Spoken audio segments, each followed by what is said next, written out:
आज का Indian share बाजार बहुत ही ज़्यादा इंटरेस्टिंग रहा। जैसे कि मैंने अनुमान किया था, मैंने पहले ही कहा था कि 22 से और 23 अक्टूबर के बीच कुछ ना कुछ होने वाला है। मेरे मन में ये संदेह था, मैं कुछ दिनों से जिन्होंने मेरा वीडियो फॉलो किया था, जिन्होंने मेरा वीडियो सुना होगा, मैं बार-बार थोड़ा सचेतन रहने के लिए बोल रहा था। बार-बार आज भी सुबह जब मैंने वीडियो बनाया, मैंने कहा थोड़ा संभल के उतरिएगा मार्केट में। आज ठीक वही हुआ। सुबह-सुबह गैप अप ओपनिंग देखने को मिला, जैसे कि निफ्टी पहले ही सिग्नल कर रहा था। गैप अप ओपनिंग हुआ, ठीक 1 बजे करीब 12:49 पे एक खबर आया, शायद उसी टाइम पे शायद खबर आया, न्यूज़ आया कि यूएस ने रशिया के कुछ दिग्गज जायंट क्रूड क्रूड कंपनीज़ में क्रूड कंपनीज़ में प्रतिबंध लगा दिया है, सैंक्शन लगा दिया है। तो ये जब ही खबर आया, उसके बाद ही मार्केट सीधा 26,000 60 70 पहले एक रेंज में काम कर रहा था, 26,100 26,050 26,070 इसी रेंज पे काम कर रहा था। तो जब ही ये न्यूज़ आया कि यूएस ने सैंक्शन लगा दिया है रशिया के 2 दिग्गज क्रूड कंपनीज पर, तो तभी मार्केट धड़ाके से नीचे आ गया। 26,000 से टूटते हुए नीचे जो मार्केट फाइनली बंद हुआ 25,890 25,900 के आसपास ही बंद हुआ, 25,890। तो यही मैं बोल रहा था कि मार्केट आज जिस तरीके से 26,000 के ऊपर गया गैप अप ओपनिंग में, मैं इसीलिए कह रहा था कि 26,000 का लेवल कितना दिन सस्टेन करता है निफ्टी, वही बड़ी बात, वही देखने वाली बात है। तो एक नेगेटिव न्यूज आया, और मार्केट सीधा 26,000 से 25,890 25,890 के लेवल में आ गया, 26,000 से नीचे आके। तो मैं यही कह रहा था, मेरा मेरा डाउट क्यों लग रहा था, दिवाली के ठीक एक कुछ दिन पहले से तेजी चालू होती है। लास्ट तीन ट्रेडिंग सेशन में अगर देखा होगा किसी ने, तो market continuously gap up opening हो रहा था। अब गैप अप ओपनिंग में क्या होता है, गैप अप ओपनिंग में निफ्टी जब लास्ट 3 ट्रेडिंग सेशन से गैप अप ओपन कर रहा था, गैप अप ओपन में मोमेंटम तो दिखाता है मार्केट का, लेकिन मार्केट में वॉलेटिलिटी भी दिखाता है गैप अप, क्योंकि गैप अप ओपनिंग ट्रेडर्स के मन में और संदेह लाता है। क्योंकि अगर नीचे आया इंडेक्स तो गैप अप जैसे खुला है वो गैप डाउन भी वैसे ही होगा। तो यही मेरे मन में संदेह था। लास्ट 3 ट्रेडिंग सेशन से गैप अप ओपनिंग, ये एक मेरा दिमाग में क्लिक किया था। और एक और चीज़ थी कि हाँ, ये फेस्टिव सीजन में बार बार बोल रहा था कि ये फेस्टिव सीजन का एक ऑप्टिमिज्म था, दिवाली आ रही है, लोग पॉजिटिव माइंड लेके गए और दिवाली खत्म हो गई, आपने देखा ही धीरे धीरे नीचे आ गया। तो यही चीज़, क्योंकि आपको एक चीज़ समझना होगा, मार्केट फंडामेंटल्स में काम करता है और मार्केट सेंटिमेंट्स में काम करता है।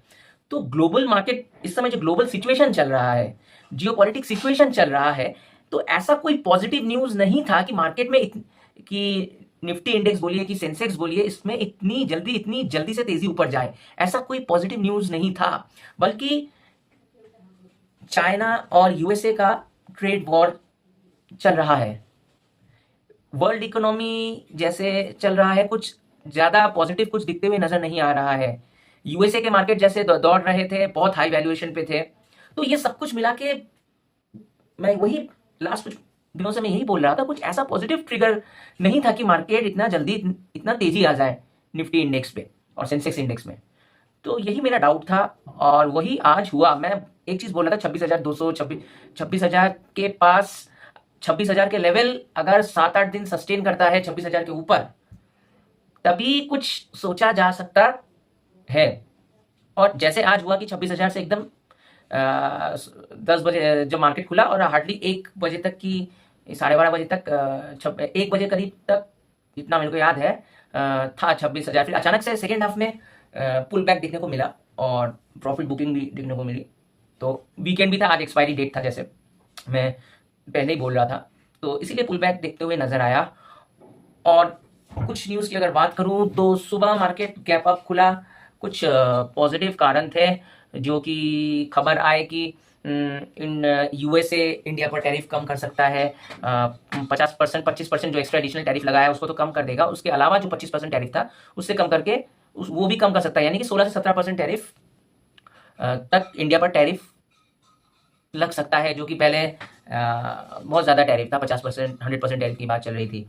तो यही पॉजिटिव न्यूज़ था जो मार्केट ऊपर खुला। और जैसे H1B वीज़ा के फीस में कुछ छूट, कुछ राहत मिली, तो इसीलिए देखिए आज आईटी कंपनीज बहुत दिनों बाद आईटी कंपनीज ने अच्छा किया, जहां इन्फोसिस 5% ऊपर बंद हुआ, टीसीएस ने भी अच्छा किया, सभी आईटी कंपनीज अच्छा करते हुए नजर आए।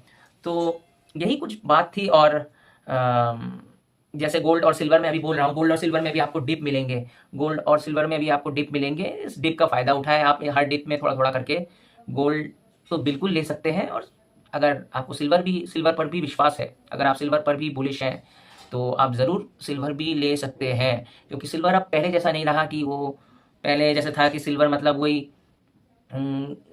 घर के यूटेंसिल्स सिल्वर के तैयार होते हैं, वहीं तक सोच थी। लेकिन अब जैसे सिल्वर के यूजेस बढ़ रहे हैं, तो आप ज़रूर सोच सकते हैं। तो एक चीज़ आपको जो पता लगा आज के मार्केट से, ये कुछ दिनों के मार्केट के ऑब्जर्वेशन से अगर आपने ऑब्जर्व किया होगा, तो आपको ज़रूर सीख मिला होगा।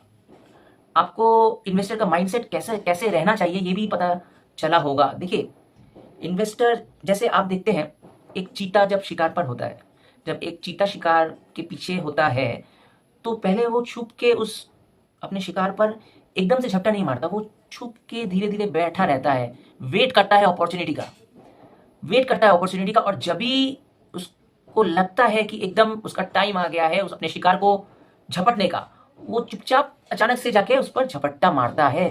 ठीक वैसे ही इन्वेस्टर्स का भी माइंडसेट रहना चाहिए। आपको अपॉर्चुनिटी के लिए वेट करना पड़ेगा। अगर आप अच्छे इन्वेस्टर हो तो आपको ऐसा माइंडसेट रखना पड़ेगा कि आपको राइट अपॉर्चुनिटी के लिए बैठ के रहना पड़ेगा, पेशेंस रखना पड़ेगा।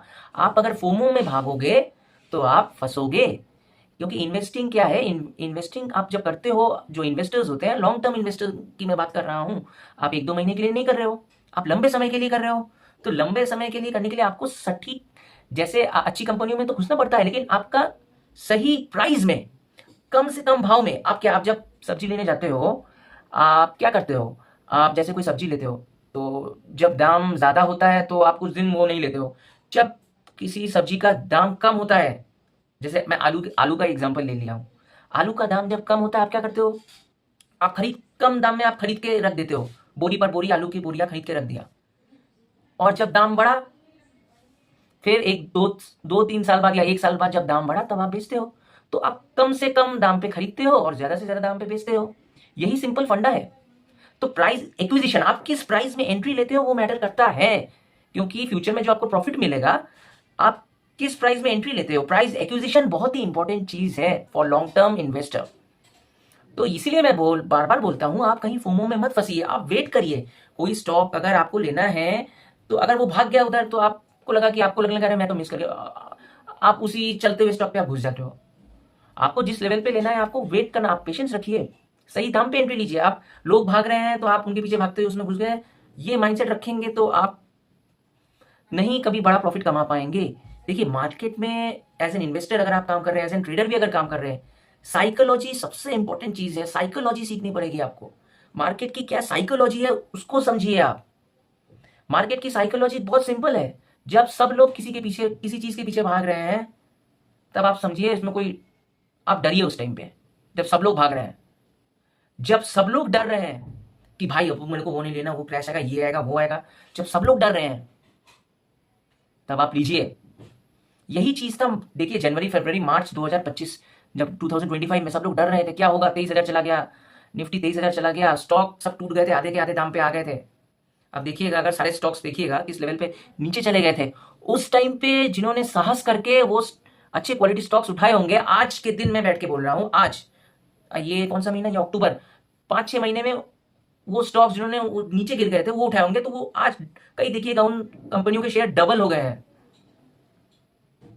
तो यही चीज है। आप जब सब डर रहे हो, उस समय सब डर रहे थे क्या होगा, मार्केट 19,000 भी जा सकता है, 20,000 भी जा सकता है। मैं उस टाइम पे तभी भी मैं उस टाइम पे जो बोल रहा था, मैं तब उस समय वीडियो नहीं करता था, मैं ट्वीट करता था, मैं फेसबुक में लिखता था, फेसबुक में या कुछ मैं अपना जो मेरे को लगता था मैं लिखता था। वो टाइम लेने का टाइम था। अभी कुछ दिनों से जो तेजी आ रही थी, मैं बार बार सावधान कर रहा था कि थोड़ा सावधान रहिए, थोड़ा ऑब्जर्व करिए। मार्केट का मतलब ऐसा नहीं आपको डेली कुछ खरीदना पड़ेगा। मार्केट में ऑब्जर्वेशन भी, मार्केट में साल में 200 360 दिन ऑब्जर्व करना पड़ता है और 5 दिन खरीदना पड़ता है, लेकिन आप लोग उल्टा करते हो। तो मार्केट को ऑब्जर्व करिए। ये जो छोटी छोटी चीजें आपने देखी, ये कुछ दिनों में क्या सीखा, gap up opening, gap up opening में कभी भी विश्वास मत करिए। उस गैप अप ओपनिंग में बहुत ट्रेडर्स फंसते हैं, बहुत इन्वेस्टर्स भी फंसते हैं। गैप अप ओपनिंग अगर होता है, गैप अप एक दो ट्रेडिंग सेशन अगर गैप अप ओपनिंग है, तो ये समझ जाइए मार्केट में वॉलेटिलिटी बढ़ने वाली है। ये हमेशा माइंड में रखिए। गैप अप ओपनिंग पे कभी भी पूरा भरोसा मत कीजिए, बार बार बोल रहा हूं। तो यही कुछ चीजें थी। कभी भी एज एन इन्वेस्टर आप मतलब ये सब सिचुएशन आपको बहुत कुछ सिखा जाते हैं। ये जो साल भर में हुआ, बहुत कुछ नए नए चीजें आपको